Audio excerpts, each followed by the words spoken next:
I'm Paul Herman. Welcome to the Body and Soul Shop. Today we're here at the Redneck Rumble with Jeremy Jones, the owner of the Space Junkie 1.5.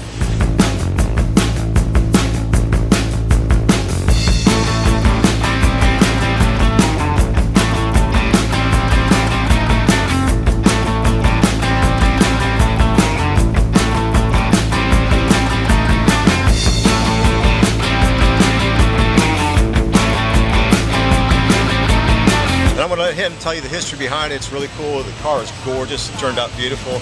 And so we're happy to be here with Jeremy. Well, the car originally started Ian Rousell's personal show car. He was going to tear it apart so that he could make a more spectacular version of the Space Junkie. So he ends up tearing it apart. The body kind of goes by the wayside, and he builds a bubble top car, much like a Roth-inspired, creation, and wows everybody with Space Junkie 2.0, which was, I saw it seem a great car. As far as I know, I didn't get it directly from Ian when I did buy it, but now it's probably got bought a couple times, sold a couple times, and nobody ever did anything with it. Nobody ever put it back together. So I found out who originally built it, found out it was Ian, and said, well, I got a couple questions about rebuilding the car, because I grew up around a machine shop, fab shop, so I'm gonna build the car. I'm gonna rebuild it like I saw a picture of it. So I sent him a question, hey, can I ask you, some questions about Space Junkie? And he's like, sure, what's up? And then from there on, I asked him a couple questions that I wanted to know about a steering box that he used and what front axle he originally had underneath it and whatnot. And then he started asking me as many questions as I was asking him. So then I sent him, I said, hey, I know you're a busy guy. I said, here's my phone number, call me when you get a chance. We can cover some more, quicker. And we talk, and within an hour and 20 minutes on the phone, we're getting ready to hang up. And he's like, well, I'll pitch it to my producer and let's rebuild this thing on TV. So we end up initially rebuilding and doing the frame and chassis, and I bring a motor out, and I mean that's on the episode as far as like when we did the filming and everything for the show.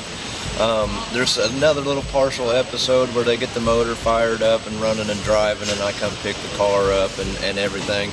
A lot of people don't understand that this car does still exist, and it did get tore apart to build the bubble top car, but the body didn't get destroyed or anything. It's right here. So we got it all running and driving, but it was still bare metal frame, it's still the color, nothing painted, nothing, still original paint from when he first built it.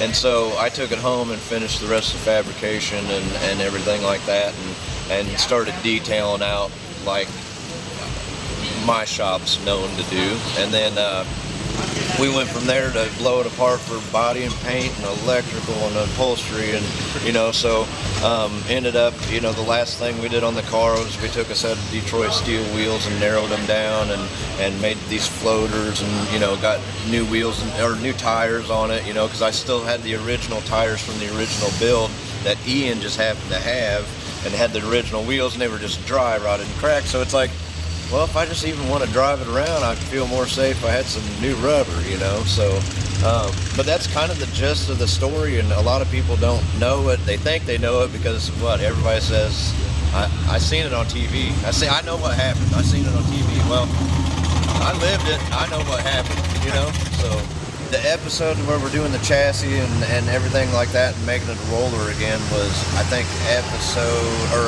season 6, episode 7, I believe is what that one is.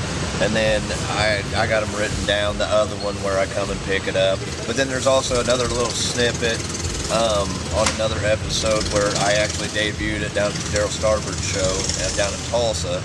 I just thought that'd be a great fit for it because it's about customs. I mean, Daryl Starbird, that's what you use synonymous for. So I thought it'd be a great place to debut it, and it actually was. It was a great venue. So everybody always looks at me and goes, oh, how do you drive that? And I go, like this, nobody ever understands. Like, It's the same as any other car, minus, you know, a couple switches, a couple, you know, hand controls as far as starting it and whatnot. Like, it's got an aircraft yoke in it or whatever that we made all the buttons work.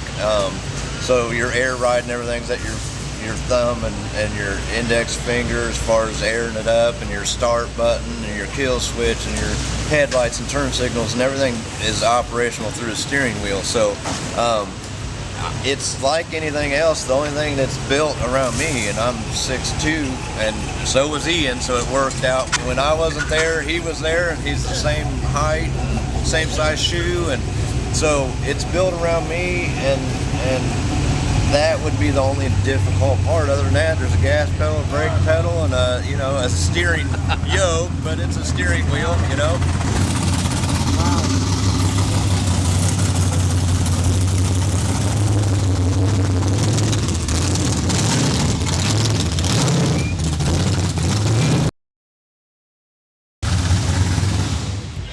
All right. Oh, that.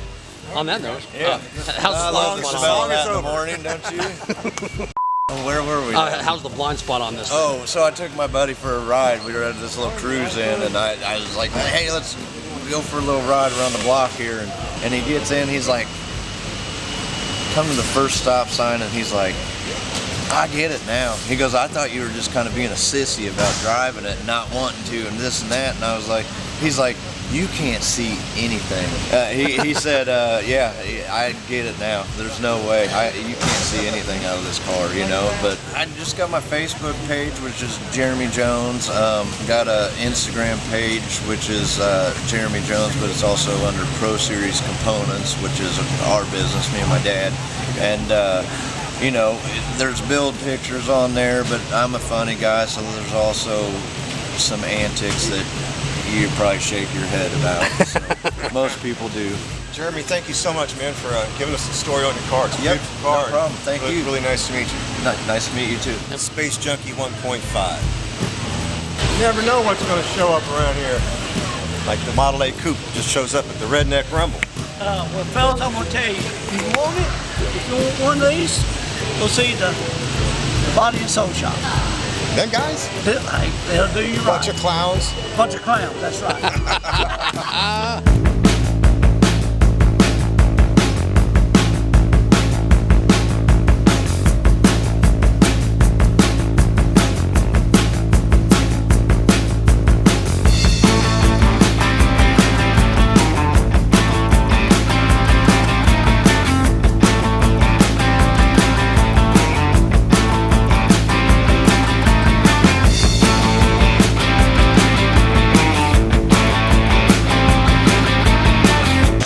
We're here at the Redneck Rumble at Gary Miser's booth. If you don't remember Gary, he's the artist that him and I built the 57 Chevy motorcycle together. He also did art for Ed Roth for many, many years. And so we just want to show you some of his stuff. Gary doesn't have a website at the moment, but if you want to be able to purchase any of this, if you would contact us on our YouTube channel through our email there, I'll be more than happy to try to put you in contact with him. Yeah, drop a comment or shoot us an email, and we'll make that happen for you, okay? Thank you.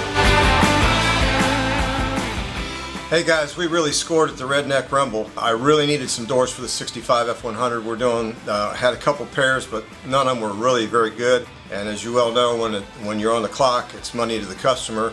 And so if you can find a good part, it's better to do that than trying to save the old ones. Not that we can't save the old ones, and if they're sentimental, we'll do that, you know. But in this case right here, I couldn't pass these doors up. They're in amazing shape. They're an original paint door, so what you see is what you get. And they're super solid. The bottoms are solid on it. They're not dented up. I believe this driver's door will have a very small hole right here at the front corner once we blast them, but it'll be real minimal. So these doors were quite possibly off of an old farm truck. See how the mirror bolt holes are in the door, and they didn't use the original smaller mirror, so it was probably a good chance it was a farm truck, maybe who knows what, but they're great doors. This is easy to fix. We just weld them holes shut. Not a big problem. Won't take very long at all. So, oh, this is great. You got to see this. You never know what you're going to run into. You know, that's not factory, I don't think. But these bottoms are super solid. There's, you know, surface rust on them obviously, but they're in really good shape. So I was just tickled to death to find these. That'll blast right off. It's just surface rust. You know, fortunately we got plenty of hardware out of the old other doors, so that's not a problem, not an issue. But once again, you can see how solid the bottoms of these are. They're just in amazing shape. Just goes to show you never know what you're going to find. I really wasn't looking actually for these. I just went to hang out for a while, and we went down one of the rows in the swap meet, and I was like, whoa, whoa, whoa, stop. You know, and because I could tell right away they were great doors, so felt very blessed to get them. It'll make my job a whole lot easier. If you guys haven't been to the Redneck Rumble over in Lebanon, Tennessee, they have it twice a year. Great show, always a lot of people, a lot of cool cars there, a lot of fun stuff, great swap meet stuff. So if you haven't ever got to check it out, put that on your list for this coming year. We set the cab over on the frame, which is not a huge deal, but it gives you a little perspective of what this thing's going to look like. It's going to be a good looking truck. So this truck's two-tone, obviously, blue and white. So we followed through with the dash in blue and white. I think it's going to look really good when it's all said and done. So here we've got an AOD that's been all rebuilt. Steve Herman in Hendersonville rebuilt it for us. So it's ready to go, fresh torque converter. So we've got a little 5.0 roller motor here. It's fresh, it's a fresh rebuild. It's not a performance motor per se. Pretty stock. We are going to put electronic fuel injection on it, of course headers and stuff, but this is what we're starting with on the motor on this thing. Okay, so I'm going to let you in on a little secret. I make mistakes sometimes, and I was moving this headlight bucket the other day and bumped it and put a nick in the back of it. So, fortunately I was able to fix it, no problem. Paint blended in well, you can't even tell it was there. It didn't affect the pinstriping at all, thank goodness. But stuff does happen. I was taking it off the shelf and just bumped it, and I was like, oh my goodness. So anyway, so these parts are for the custom truck that we're building, the 60 style custom. These parts right here, the white parts, are under the dash. These three pieces right here. Of course, the glove box door, and then I reproduced the glove box door that goes in where the old speedometer originally was. So I just went ahead and prepped them and got them painted, so they're ready to hang on the wall until we're ready to install them. So hey, once again, thanks to Jeremy Jones for showing us Space Junkie 1.5. Great car, real nice guy, and we appreciate you showing us that. We'll see you real soon.